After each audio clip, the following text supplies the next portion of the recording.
14 nonfiction books, including 3 travel guides and 3 novels. So this is what I do, this sort of thing. I research things, I write about them, and I give presentations on them. So, as you can see, today we're going to be exploring the history of the island of St. Martin, from the time of its earliest settlement right up until the present. It is today shared and politically divided by 2 European nations, France and the Netherlands, and we can see their respective coats of arms for their portions of the island here. All right, so without any further ado, let's move on to our history of the island of St. Martin. How many of you have been to St. Martin before? Okay, so about half. Good. One of the things that you might have noticed, if you'd ever ventured beyond Philipsburg on the Dutch side of the island, where cruise ships tend to come into, or actually made it over to the French side, is just how different the 2 halves of the island are, both culturally and geographically. So they're very, very different in a number of ways. And St. Martin is not just a tropical island in the northeastern Caribbean. It is also the world's smallest inhabited sea island divided between 2 nations. Okay? The world's smallest inhabited sea island divided between 2 nations. So that is one of its distinctions. The southern Dutch half comprises the Eilandgebied Sint Maarten and is part of the Kingdom of the Netherlands, while the northern half comprises the Collectivité de Saint-Martin and is an overseas collectivity of France. And if you look at our map here, you can see Philipsburg in the lower right-hand corner. And right on that peninsula, right where that dot is, I think, is about where our ship is going to be berthed while we're there. Islands neighboring St. Martin include French Saint Barthélemy, perhaps better known as St. Bart's, British Anguilla, Dutch Saba, and St. Eustatius, and the Independent Federation of Kitts and Nevis, which was formerly British. With the exception of Nevis, all of these islands are easily visible on a clear day from St. Martin. So, St. Martin's earliest inhabitants were various groups of Arawak Indians, and ancient relics date the arrival of the first of them to about 3,500 years ago. A number of ethnically related tribes followed them to the island over the ensuing 23 centuries, the last major group arriving from South America's Orinoco Basin around AD 800. All right, so the last indigenous peoples of St. Martin arrived about AD 800, about 1,200 years ago. And there is a small museum in St. Martin. It is located in the town pretty much after you hit the limits of the town coming from the cruise port. So if any of you are interested, I can actually get the address of that, if anybody who cares. Has anybody ever been to the little museum there?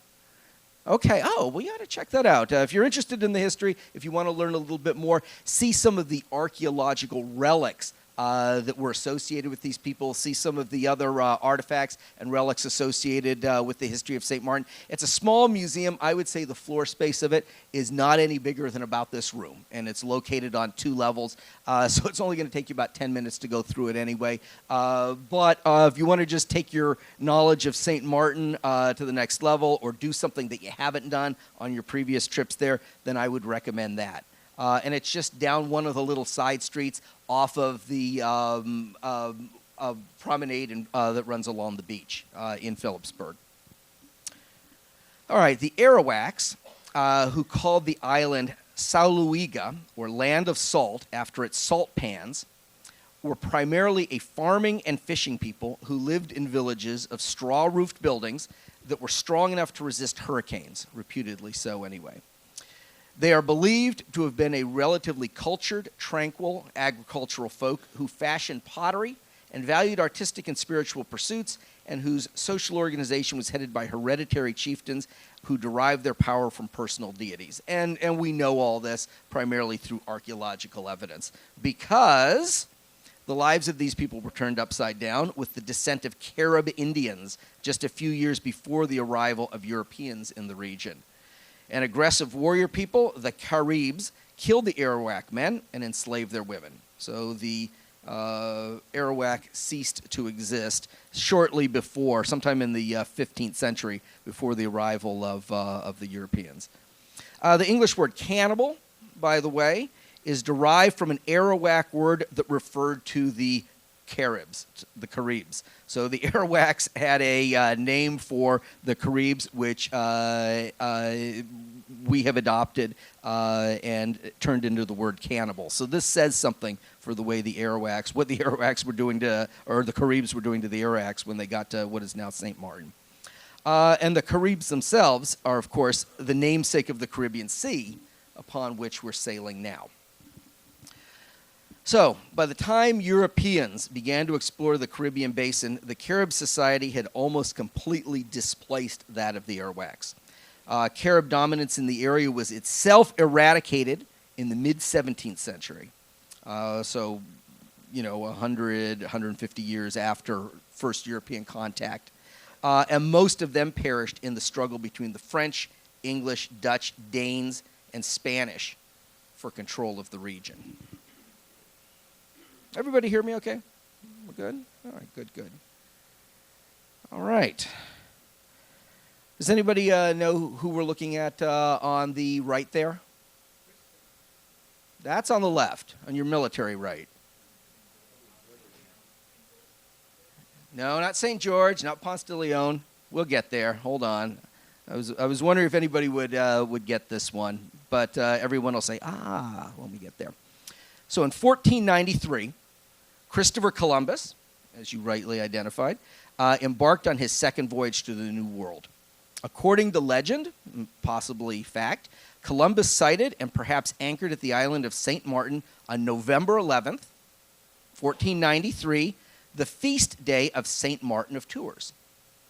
So some of you with a religious background might remember that St. Martin was a Roman soldier who one day while he was out on duty encountered a beggar, and the beggar was freezing, and St. Martin drew his sword and cut his cloak in half and gave half of his cloak to the beggar. So that is what St. Martin is famous for, and the island of St. Martin is in fact named after that person, St. Martin of Tours. So we're celebrating this year, I believe, what is it? I wasn't a math major. Would it be the 520-something anniversary of the European discovery of the island? So Columbus named the island in honor of the saint, and this tradition was subsequently followed, as we know, by both the Dutch and the French. So Columbus named it in 1493, and nobody presumed to change the name of the island after that. So that is, in fact, Columbus, and then on the right, St. Martin. And that is a stained glass window from somewhere in Germany that's not actually anything on the island. So nobody needs to say, I looked all over the island. I went to all the churches, and I did not see that stained glass window. It will not be on St. Martin, as far as I know. All right. This is a site that you can see in St. Martin in Philipsburg, if you're so inclined. The Dutch found St. Martin to be a convenient halfway point between their colonies in Brazil and New Amsterdam. Does anyone know what New Amsterdam is currently called? New York City, exactly so. And they founded a settlement on St. Martin in 1631, erecting Fort Amsterdam as a protection from invaders.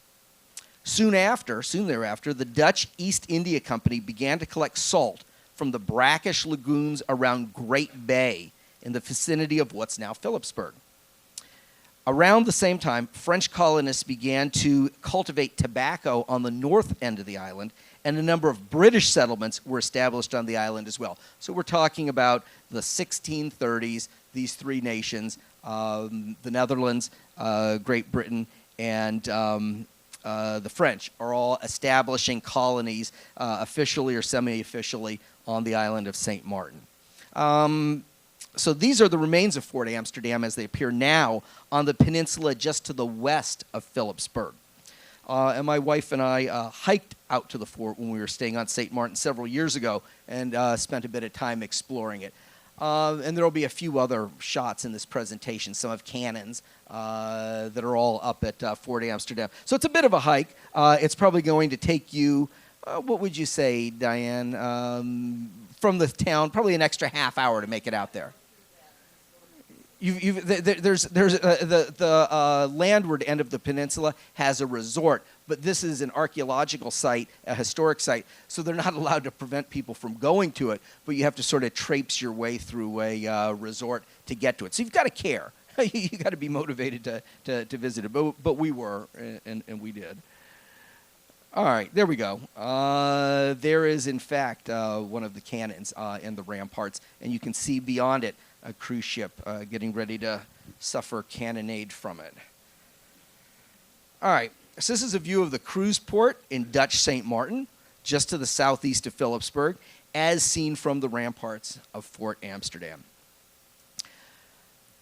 Taking note of the successful Dutch, French, and British colonies on St. Martin, and wanting to maintain their control of the salt trade, the Spanish now found the island to be much more appealing, and the 80 Years' War, which had been raging between Spain and the Netherlands and persisted from 1568 to 1648, so encompassing that era of the 1630s when the various European powers established colonies on St. Martin.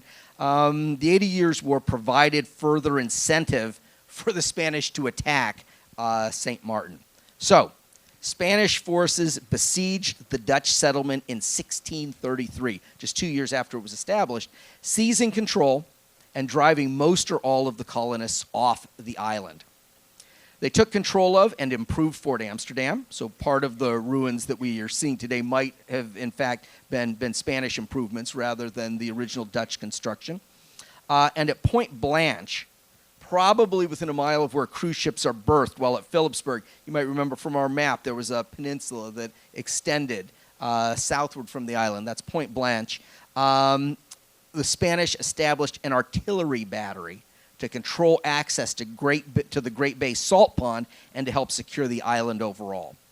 So I actually tried to find the remains of this battery. I had heard that the ruins of it are somewhere there and they can still be found. I'd heard that before I visited and before my wife and I spent a week there several years ago. But I couldn't find any sign of it. I couldn't find anyone who could actually tell me anything about it. And what you'll see is that that entire Point Blanche area is now an industrial area. It's now an industrial port. You'll see a lot of Connex containers and cranes and cargo ships. And I think that whatever the Spanish had built there no longer exists as Fort Amsterdam does, and it's just been covered over by the industrial area, by the industrial cruise port or the industrial cargo port. So I did try to find that, and I couldn't. I think it's probably gone.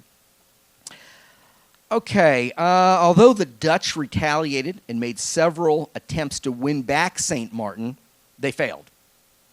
15 years after the Spanish conquered the island, the 80 Years' War ended, and because the Spanish no longer needed it as a base in the Caribbean, and as St. Martin barely turned a profit anyway, the Spanish lost their inclination to continue defending it.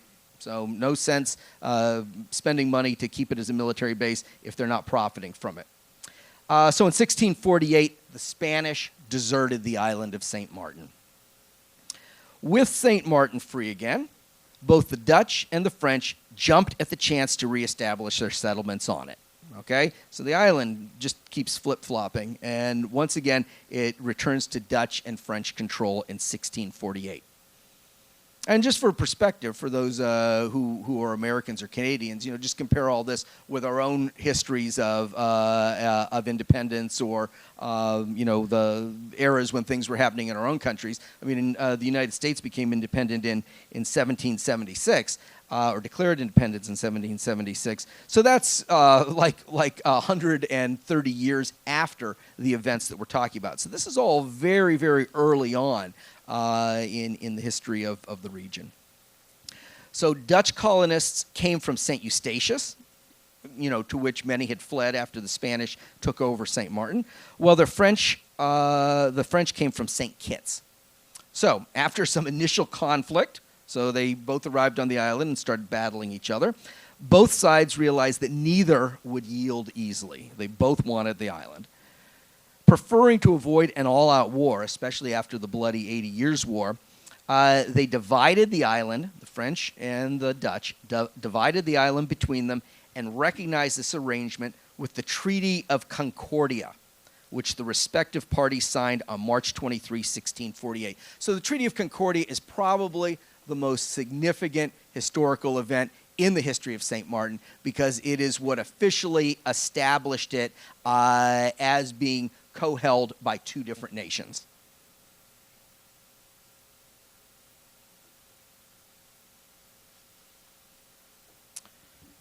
And this is the official border crossing between the two nations. But there are several points of entry going from one side to the other, both east and west. And this one's somewhere in the middle, up into in the mountainous interior of the island.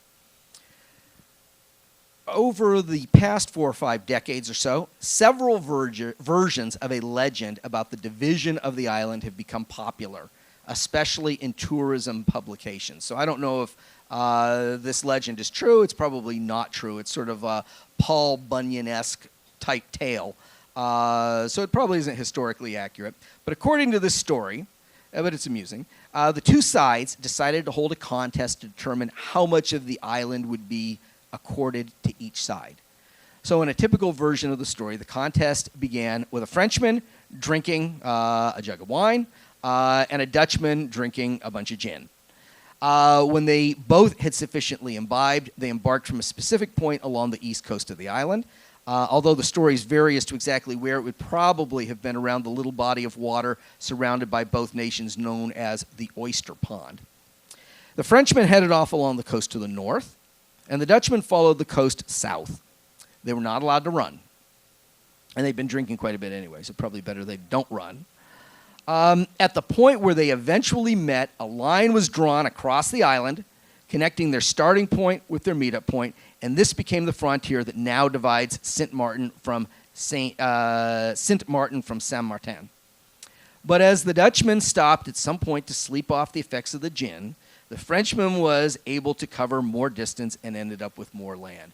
So, I don't know. I drink wine. I drink gin. Wine makes me a lot sleepier than gin does. So this seems sort of like revisionist history written by somebody who doesn't really drink very much.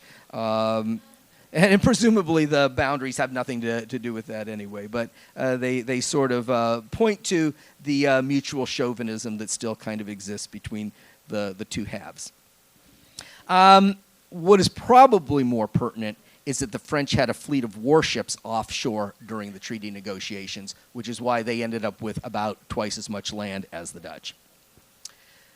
So, in spite of the treaty, relations between the two sides were not always cordial. Between 1648, when the Treaty of Concordia was signed, and 1816, conflicts caused the border to shift a full 16 times. So the original border that these two drunkards supposedly marked off between them changed 16 times in a period of about 170 years. Ultimately, the French came out ahead with the 21 square miles they control today as compared to the 16 square miles held by the Dutch side. Although the Spanish had been the first to import slaves to the island in the 16th century, their numbers had been few. But with the new cultivation of cotton, tobacco, and sugar in the 18th century, the Dutch and French imported large numbers of Africans to work on their plantations, and the slave population quickly grew larger than that of the landowners. Subjected to cruel treatment, the slaves periodically staged rebellions, and their overwhelming numbers made the threat they posed impossible to ignore. And so, on July 12, 1848, So 1848, just to give us perspective, that's the era of the Mexican-American War. That's when many of the generals who became famous during the U.S. Civil War were gaining their first military experience. So it's just the generation before the U.S. Civil War when emancipation was becoming sort of the norm among European nations. So in 1848, the French abolished slavery on their side of St. Martin. The Dutch followed suit 15 years later in 1863, so maybe not coincidentally, smack dab in the middle of the U.S. Civil War, which was 1861 to 1865. Following this loss of forced labor, the British imported Chinese and East Indians to take the place of the slaves. St. Martin and the islands surrounding it are therefore populated today by a mixture of indigenous peoples, European, African, South Asian, and East Asian peoples. And in point of fact, you'll notice that in Phillipsburg, all the jewelry stores are owned by Indians or people of Indian descent, people from India. And their families' arrivals, in many cases, date to the middle of the 19th century, 150 years or so ago, when people were coming in from many different areas to provide labor in place of the slaves that had been freed. So after abolition, St. Martin was collectively an economic backwater for the better part of the following century. It no longer had a plantation economy. Then, in 1939, so eve of World War II, or after World War II had started in some places, depending on how you count it, St. Martin received a major boost when it was declared a duty-free port. The Dutch began focusing on tourism in the 1950s, in the post-war era, and the French did the same beginning in the 1970s. So St. Martin, as a tourist destination, relatively recent thing. You know, it is only in our lifetimes that it is become popular as a tourist destination. And currently, tourism is in fact the backbone of the economy for both sides of the island. All right, today, Dutch Sint Maarten is best known for its festive nightlife, beaches, jewelry, exotic drinks made with a native rum-based guava berry liqueurs,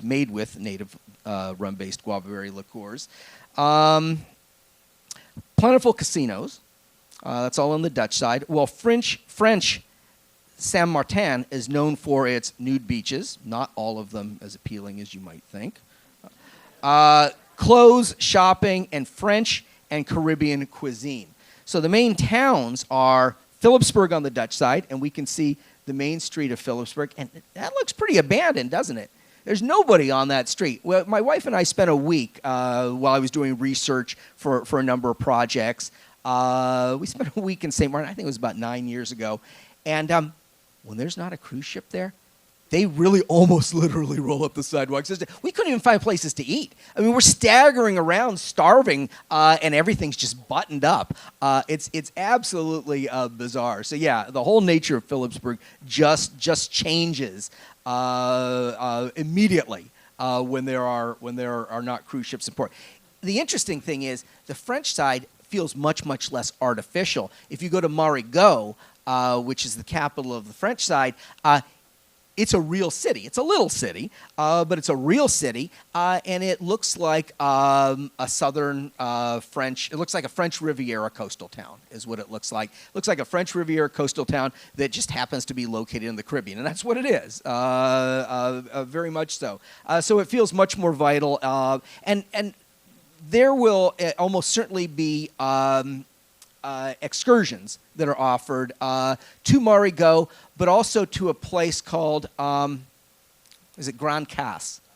Grand Casse. So the interesting thing to keep in mind is Grand Casse is a fun excursion. They're all fun excursions. Grand Casse is a fun excursion, but it's a restaurant excursion. What they're doing is they're taking you out to a little village on the in French Saint Martin, and you can go to any number of nice restaurants there. But people will come back and they'll say, there's nothing on the French side. There's a few restaurants, but the capital is just this little village. it's not the capital. So if you make it to Grand Casse, you haven't made it to the capital. You've just made it to a little village. The capital actually looks like a real city. It's got a fort on a hill. It has French cafes and, actual real stores that non-tourists would buy stuff in. And it, in fact, would be my recommendation for something to visit because it's just so different than a lot of it's so different than anything you'll experience on the Dutch side of the island. It's so different than the Dutch side of the island. And it's also really unique and different than what you'll experience in a lot of the Caribbean. St. Martin overall has has approximately a total resident population of 85,000. Okay, the official population on the Dutch side is 50,000, while on the French side it's 35,000. And in addition, there are about 1 million tourist visits on average per year. So you can see that the number of people who are going to the island, visiting the island, is like 12 times as many as actually live there. So that comprises our the formal part of our presentation. What's that? We have time to take a question or two. What time is it, hon? Oh. Well, we just pushed right through this. Well, we have a couple minutes, and we will take a couple questions until someone appears in the door and starts looking anxious, and then we'll decamp. So, I am, as noted, a writer and a travel writer, many sorts of writer.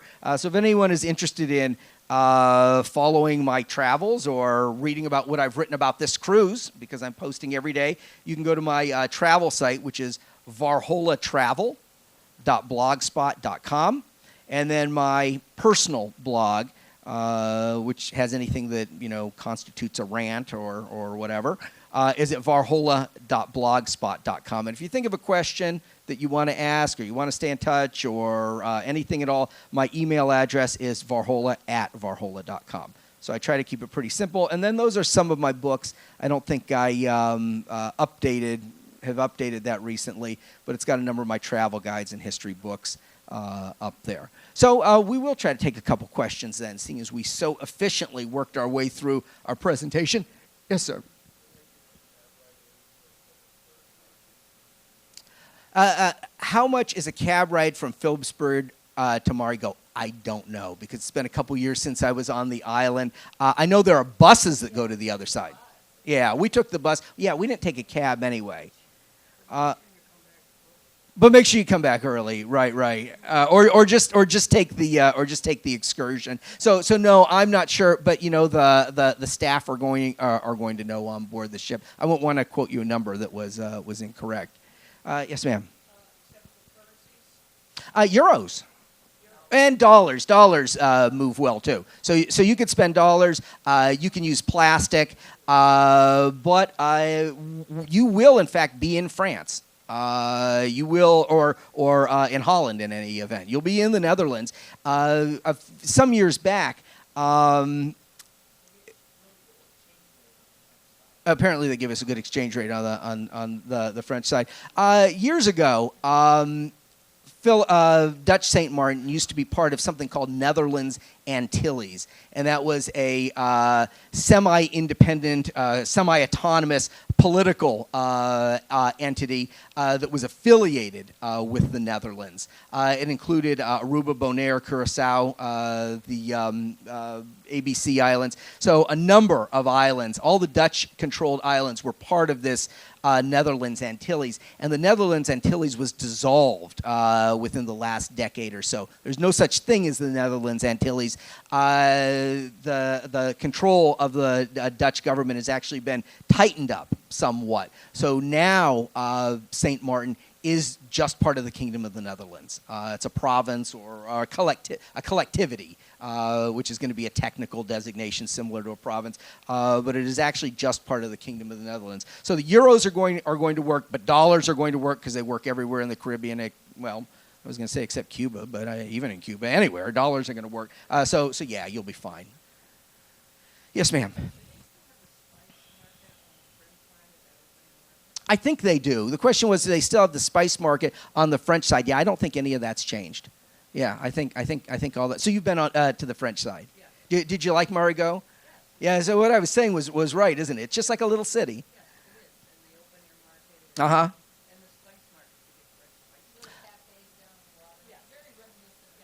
Yeah. Yeah. But make sure you come back early. Make sure. That's right, and the ship will leave without you. Now, if you're on, I think most people here are experienced cruisers. If you're on an excursion and there's 20 of you, you don't need to worry. You know, if you're on the butt, you just don't need to sweat it. They gotta wait for you then. But if you're on your own cab and you don't show up, you don't want to do that. So, did I see another hand? Yes, sir.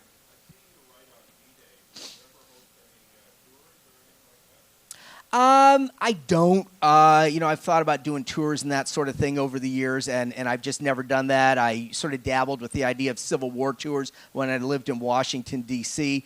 So that's not really something that I do.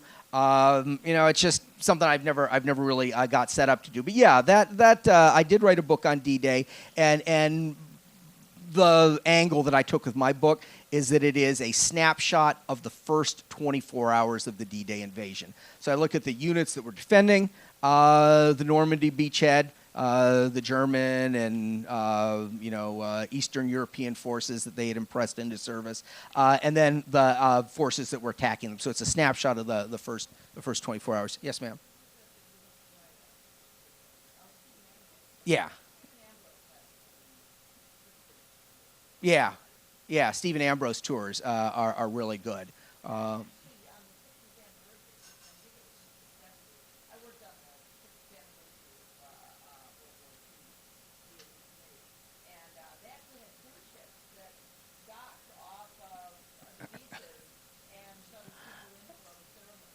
yeah. And a lot of old veterans came in on cruise ships for the 60th anniversary of D-Day, and we were both over there. She was working with the Army. My wife is a retired Army lieutenant colonel who specialized in events and ceremonies her last several years in the military. And I went over just as a writer and for fun. Yes, ma'am.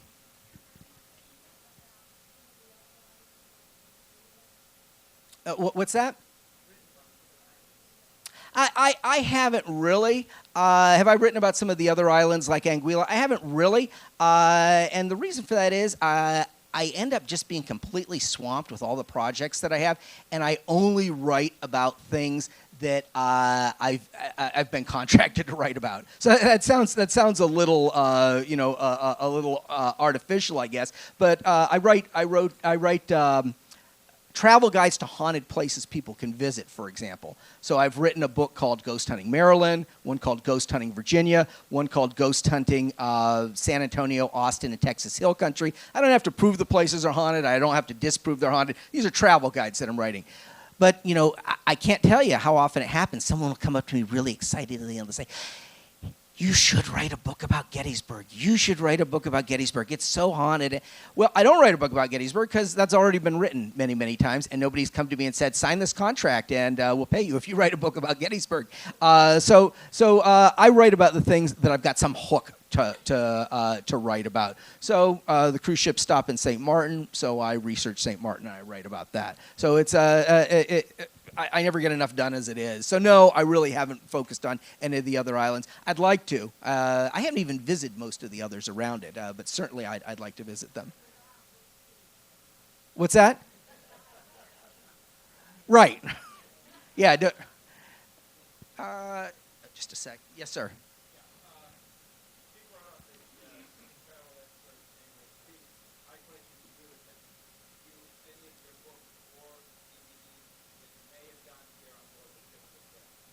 No, no, no. I don't have anything available, but everything that I've written is available on Amazon.com.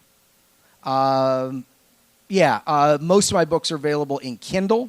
So I've got I'll have 17 books, I believe, available on Amazon.com. The 14 nonfiction books and three novels, three swords and sorcery fantasy fiction novels. That's what I write. And those are available through Amazon. And then I also publish games. I have a company called Skirmisher Publishing, and all of my 200 games that I've published in the last 14 years are, there's information on them at skirmisher.com. So that's another big thing that I do. But yeah, Amazon.com, so it's simple. I don't try to sell the stuff myself. I used to, bring books on board the ship, and it just, ended up being more than we wanted to deal with. So, yes, sir. Right.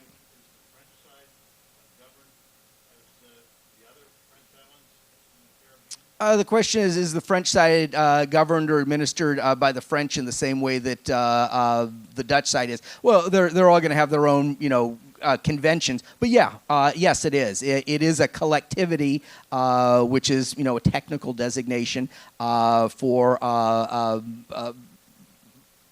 a property of France. Yeah, I just don't know about Martinique. I'm just not sure. But what I would say is, what I would say is that I don't know whether it's like Martinique or not, but it is like France. It is France. If you're on the north side of the island, you will be in France, politically, legally, technically. So it is France for all practical purposes. It just happens to be a little off the French mainland. So, yes, ma'am.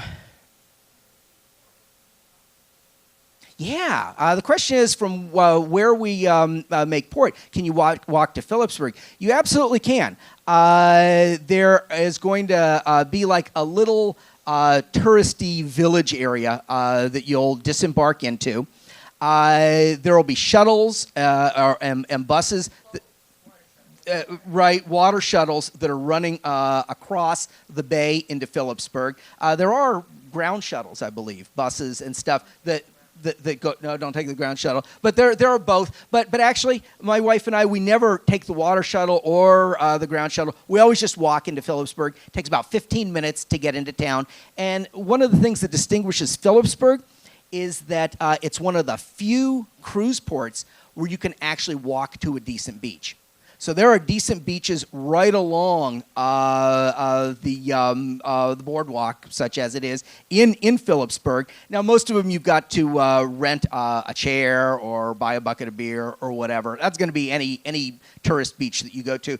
But that's one of the nice things about Philipsburg. You don't have to take a cab to a beach. You don't have to go out to a beach by yourself in the middle of nowhere and wonder if you're going to make it back to the cruise ship or if you're going to get robbed or whatever. You can actually just walk to a beach in the city right there, and the whole front of Philipsburg, the whole waterfront of Philipsburg is beach. So if you're looking for a beach day on a cruise, the day that you go to St. Martin, the day that you go to Philipsburg is a good beach day. It's the right. Yeah. Right. Exactly. So, yes, sir. I don't know anything about scuba. Snorkeling? I just don't know. I know there are some excursions, but I can't really speak too much to the tourism stuff other than what I've personally done. So. All right, if anybody has any other questions, I'll linger around outside for a few minutes, and I am usually sitting in a bar at night.